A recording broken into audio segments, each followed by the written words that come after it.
샬롬, 10월 26일 수요일입니다. 이제까지 함께한 하나님의 은혜가 오늘 하루도 성도 여러분과 함께 하시길 소망합니다. 이 시간 시편 말씀을 읽고 묵상하며 하나님 앞에서 침묵으로 기도드리겠습니다.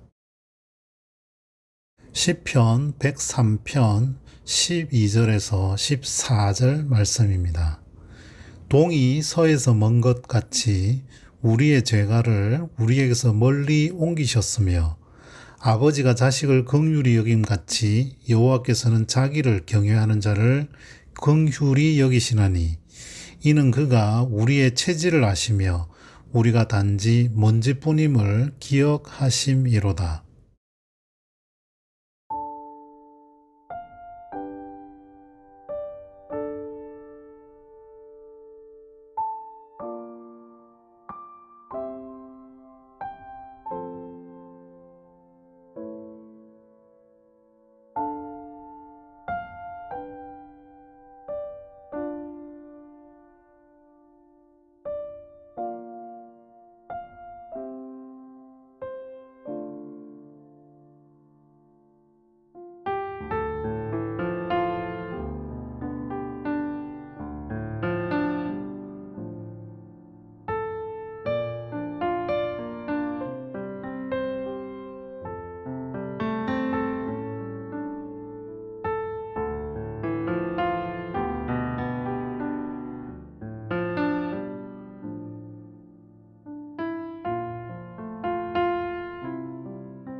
오늘 하나님이 우리에게 주신 말씀은 고린도전서 11장 17절에서 34절입니다.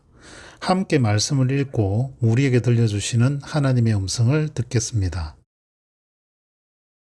내가 명하는 이 일에 너희를 칭찬하지 아니하나니 이는 너희의 모임이 유익이 못되고 도리어 해로움이라.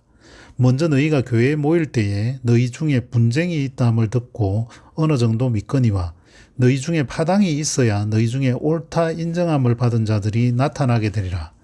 그런즉 너희가 함께 모여서 주의 만찬을 먹을 수 없으니 이는 먹을 때에 각각 자기의 만찬을 먼저 갖다 먹으므로 어떤 사람은 시장하고 어떤 사람은 취함이라. 너희가 먹고 마실 집이 없느냐? 너희가 하나님의 교회를 업신여기고 빈궁한 자들을 부끄럽게 하느냐? 내가 너희에게 무슨 말을 하랴? 너희를 칭찬하랴? 이것으로 칭찬하지 않노라. 내가 너희에게 전한 것은 주께 받은 것이니 곧 주 예수께서 잡히시던 밤에 떡을 가지사 축사하시고 떼어 이르시되 이것은 너희를 위하는 내 몸이니 이것을 행하여 나를 기념하라 하시고 식후에 또한 그와 같이 잔을 가지시고 이르시되 이 잔은 내 피로 세운 새 언약이니 이것을 행하여 마실 때마다 나를 기념하라 하셨으니 너희가 이 떡을 먹으며 이 잔을 마실 때마다 주의 죽으심을 그가 오실 때까지 전하는 것이니라. 그러므로 너희 중에 약한 자와 병든 자가 많고 잠자는 자도 적지 아니하니 우리가 우리를 살폈으면 판단을 받지 아니하려니와 우리가 판단을 받는 것은 주께 징계를 받는 것이니 이는 우리로 세상과 함께 정죄함을 받지 않게 하려 하심이라. 그런즉 내 형제들아 먹으러 모일 때에 서로 기다리라.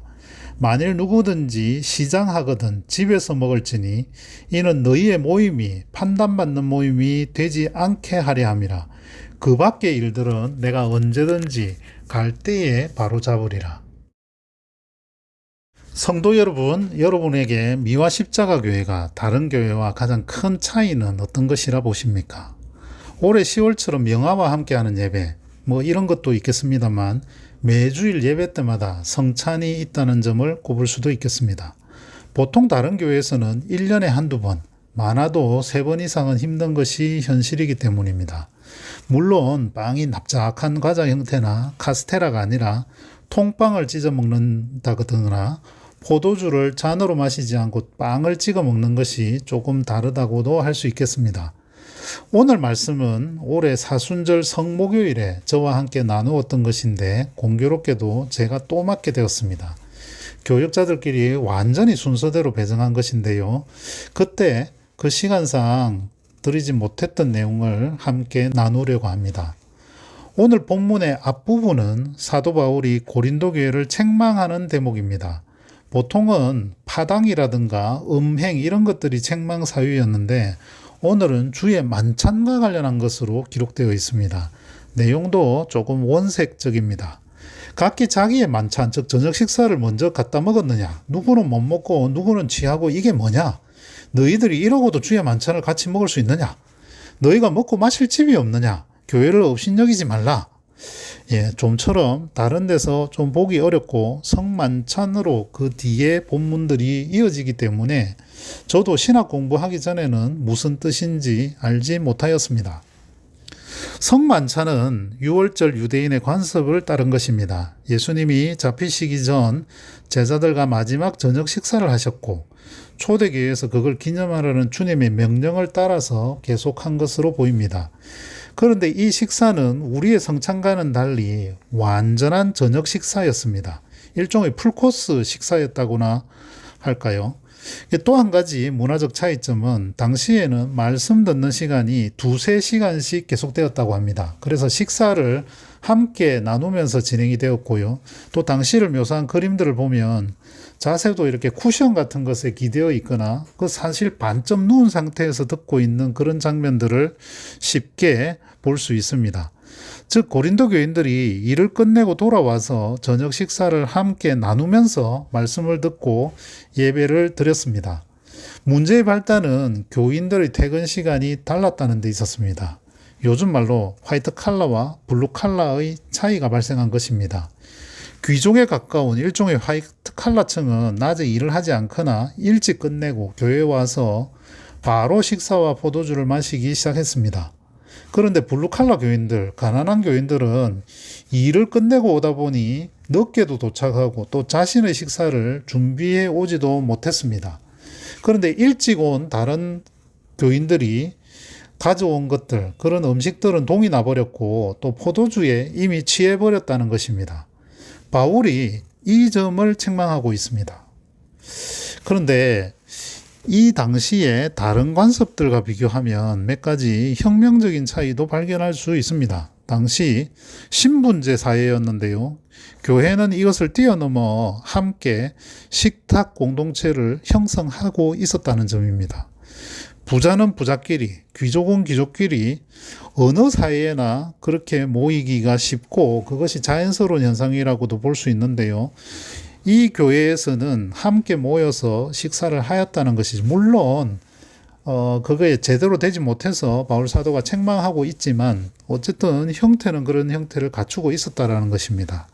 그런데 이것이 어떻게 가능하였을까요? 예수님이 당시 유대인들이 무시하고 또 적어로 또 굉장히 천하게 생각했던 사마리아인들 그리고 세리의 친구였고 또 창기에게도 구원의 은혜를 주셨기 때문입니다. 우리도 고린도 교회처럼 책망받지 않기를 간절히 희망합니다. 함께 기도하시겠습니다. 하나님, 저희는 매주 성찬의 시간을 가집니다. 우리 주변에 집이 없다고 또 소득이 적다고 비정규직이라고 또 하찮은 일을 한다고 우리가 알게 모르게 무시하여 상처를 준 일이 없는지 돌아보게 됩니다. 성찬을 통하여 식사 때마다 예수님의 몸과 피를 기억하게 하시옵소서. 예수님 이름으로 기도합니다.